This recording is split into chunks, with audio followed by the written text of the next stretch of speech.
Okay, it's the D-Day, guys. Coolie is out, and of course, everybody's excited about the reviews that are gonna come in. Generally, everyone said that if Lokesh doesn't do any major screw-ups, I mean, we saw what happened in Indian 2 and Thug Life, the film should have a decent run. To get 1,000 crores, it was deemed to be a big challenge. However, interestingly enough, some of the initial Hindi side reviews seems positive, just like how Atli repeated the vigilante style of all the corruption, anti-corruption style of Shankar's works in South cinema, with Shah Rukh Khan in Hindi, and for them it felt fresh. I think Lokesh's work before this was not so known to the Hindi audience. Maybe, of course, some watch it at all these OTT and so on, but in a major way, right? So with Aamir Khan being inside and Rajini being inside, compared to his previous works by Lokesh Kanagaraj, this definitely would reach a wider Hindi audience, and the initial reviews are positive because they are excited to see this style of filmmaking. So yes, is it a great movie? Is it average movie? Is it a poor movie? Well, it's not a poor movie by any means. Okay, it's not a poor movie. It's if we break it down into various components, Lokesh took almost 2 years to make this film. It is of concern that young filmmakers are taking, even Nelson with Jailer, are taking extremely long to come up with what do you call it, let's say above average products. Because back in the day, say 1991's Maniratnam's magnum opus of Thalapathy with Rajinikanth and Mammootty, they finished the whole thing in about 3 to 6 months. And you see how's the quality, right? So the young filmmakers need to figure out ways to work faster, better and more efficiently. So the time given, we do see the effect of taking a time to do the work, just like in Jailer. The workmanship is there. Cameraman Girish Gangadharan has given very, how to say, well executed cinematography. Oftentimes it is a bit on the dark side or tinted side. We do know Lokesh loves darkness, so okay, we can put that aside. And then there are some scenes that are a bit underwhelming compared to what's shown in the trailers. They have to be very careful about this, especially the photo, the scene with Rajini holding 2 choppers in his hands, right? We remember what happened in Kala, where it looks like Rajini is challenging a lot of people to a duel, and then his son picks up the fighting situation. So those are not the best of ways to market a movie. Music by Anirudh and team is adequate. It's good in some parts, especially I like the music work in Aamir Khan's portions, and of course there are a lot of good musicians in Anirudh's team, including the recently popular alleged nepotism fueled kid Sai Abhyankar. So some decent work. They did use some old music as Lokesh usually does, but it seems to be thrown in just for the sake of it. I don't feel it was done as well as in previous films, the using of the old film soundtrack, right? I hope Loki does not keep repeating in every single of his film. Will get boring, right? So let's hope this is sort of the last one on that. Otherwise, performance wise, of course, Soubin Shahi steals the show. Our Kerala or Mallu brothers and sisters, they produce very, very talented actors, no doubt about it. And in a sense, I feel it's good that they didn't put in Fahad Fasil, because he just did work with Rajini in Vettaiyan, and so that would have sort of diluted the whole thing. So they should have gone with Soubin from the beginning rather than even considering Fahad, in my opinion. Soubin did a great work. He's very menacing, very sinister, and I think it's jolly good.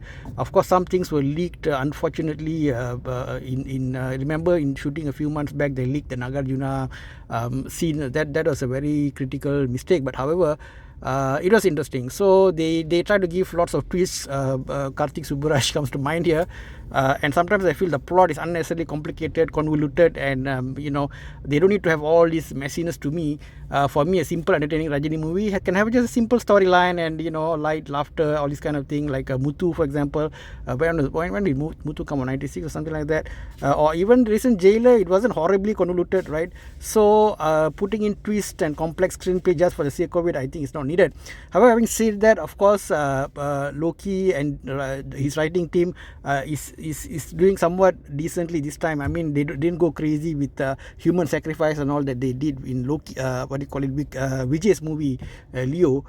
So that is a sigh of relief for us.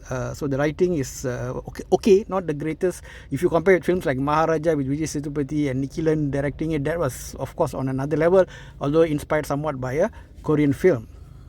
So a bunch of twists to the story. Some of it I did enjoy, to be honest with you, and then some like peculiar decisions by the characters. I like the anti-alcohol message in the beginning, although Loki compensated with Rajini downing huge amounts of alcohol later in the film. But I think it is a bit of a responsibility for such big stars to sort of set an example in these regards.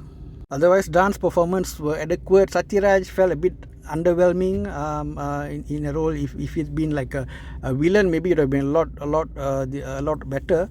But I enjoyed his exchange when he is tied up by Soubin. There's one exchange between them. Him making some jokes and a critical time. Well, that was a nice Satyaraj touch there.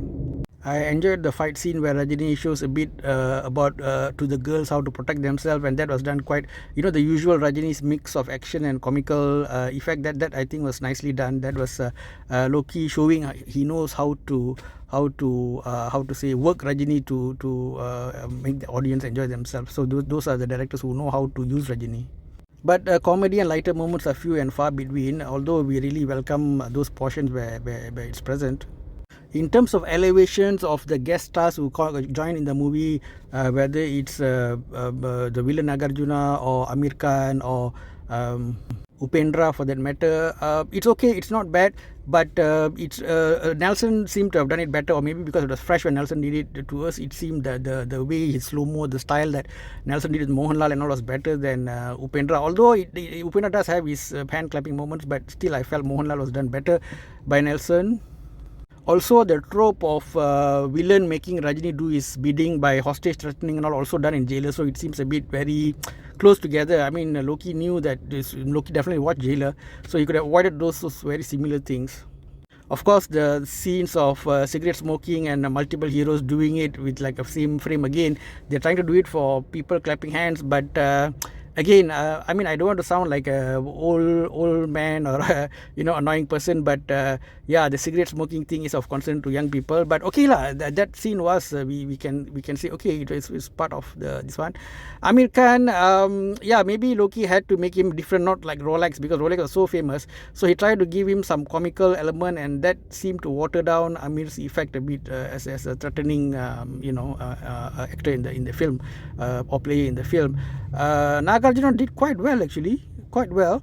But the ending portion of it, actually they could have extended him. Actually, that is a bit of a thing.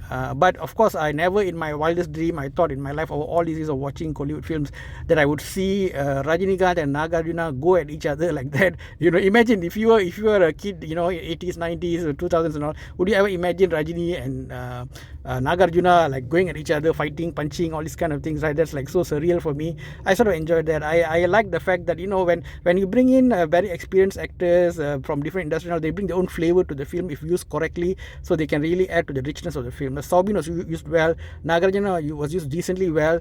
Aamir, I mean, there was a limitation in terms of time and all that, but it is okay.